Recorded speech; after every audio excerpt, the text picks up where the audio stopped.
I chose to be a family physician for a number of reasons. The first one being that I get continuity of care with my patients. So I get to walk with my patients through several years of their lifespan. I can take care of them from the time they're young until they're old. And that gives me a really good relationship with the patient, which is important to me. My mom was a registered nurse and became a nurse practitioner when I was growing up. The funny thing about my story is I went through all of my education and my postgraduate training and actually came back to my hometown of Rockwell, Texas to begin my career as a family physician.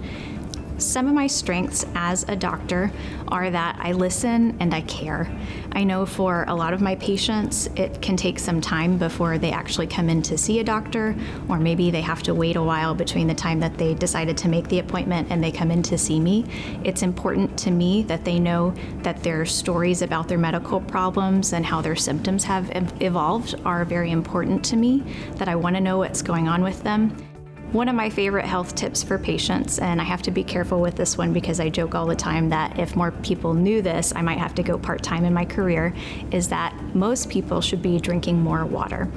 The average adult can drink 60 to 80 ounces of water every day, and we do get some water from other fluids, but you have to be careful about balancing out things like caffeine, which cause you to lose water actually.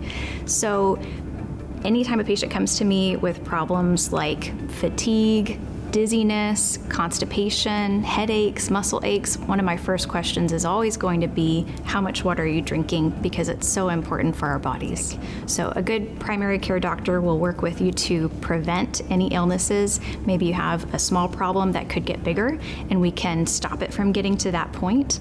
A lot of us also, we like to talk with you about your lifestyle and different things that you can change there before you get sick.